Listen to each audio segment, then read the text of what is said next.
The question is, find the points on the curve y is equal to x cube at which the slope of the tangent is equal to the y coordinate of the point. So let's see how we are going to solve the given problem. तो चलिए शुरू करते हैं। देखिए सबसे पहले मैं आपको है ना क्वेश्चन के पार्ट को एक बार समझा देता हूँ कि क्वेश्चन क्या है। आपको एक कर्व गिवन है and the curve is your y is equal to x raise to the power 3।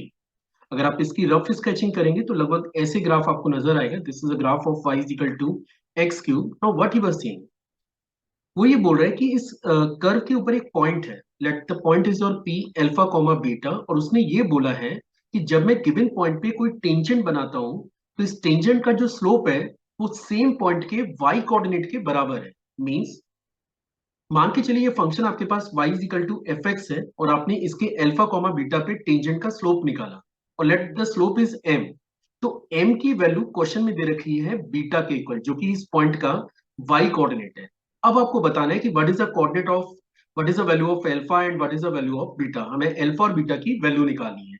ये भी हो सकता है ये एक सिंगल पॉइंट ऐसा हो जो इसको फॉलो कर रहा हो, और इनकेस अगर एक से ज्यादा पॉइंट है तो वो दोनों के दोनों पॉइंट हमें निकालने हैं इस क्वेश्चन में।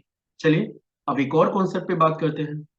दूसरा कॉन्सेप्ट ये है कि अगर किसी भी फंक्शन के किसी भी रैंडम पॉइंट पे अगर आपको टेंजेंट का स्लोप निकालना है, मान के चलो फंक्शन ये है y is equal to f x, और अगर मैं इस फंक्शन के किसी रैंडम पॉइंट पे टेंजेंट का स्लोप निकालने जा रहा हूं तो इसके लिए मुझे गिवन फंक्शन को डिफरेंशिएट करना पड़ेगा सेम पॉइंट के ऊपर। मतलब अगर आपको m रिक्वायर्ड है तो m बराबर होता है dy over dx at the point alpha comma beta. अब देखिए फंक्शन आपके पास क्वेश्चन में गिवन है y is equal to x cube, और लेट मैं इस पॉइंट को एज्यूम कर रहा हूं। हम लोग इस पॉइंट को एज्यूम किए हुए हैं अल्फा कॉमा बीटा। तो सबसे पहले मैं इसको डिफरेंशिएट कर लेता हूं। जब आप इसे डिफरेंशिएट करेंगे तो ये बनेगा 3x², और जिस पॉइंट पे आप टेंजेंट निकालने जा रहे हैं वो पॉइंट का कोऑर्डिनेट है alpha comma beta. Means m के ऊपर अगर मैं कमेंट करूं तो m मेरे पास होगा dy over dx at the point alpha comma beta के, जो कि क्वेश्चन के हिसाब से ये इंफॉर्मेशन जनरेट होती है 3 अल्फा स्क्वायर के। अब क्वेश्चन में आपको दे रखा है कि ये जो क्वांटिटी है, ये जो m है, ये बीटा के बराबर है। मींस हमारे पास एक इक्वेशन आ गया 3 alpha square is equal to beta, and this is equation number 1। अब अल्फा और बीटा की वैल्यू निकालने के लिए ऑब्वियस है मुझे एक और इक्वेशन रिक्वायर्ड होगी, और दूसरी इक्वेशन हम लोग यहां से निकाल सकते हैं कि ये जो अल्फा बीटा पॉइंट है, क्योंकि ये कर्व के ऊपर ही आपने एज्यूम किया है तो ऑब्वियस सी बात है ये कर्व को भी सेटिस्फाइड करेगा। मींस आप लिख सकते हैं y is equal to x की पावर 3 में अगर मैं अल्फा बीटा सबमिट करूं तो ये बनता है beta is your alpha cube के।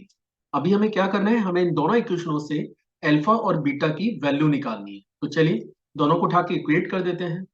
तो यहां से 3 अल्फा स्क्वायर मेरे पास जनरेट होगा अल्फा क्यूब के। हमने अल्फा स्क्वायर कॉमन ले लिया तो ये बनेगा alpha minus 3 and this is equal to 0। और यहां से अल्फा की दो वैल्यूज आ रही है।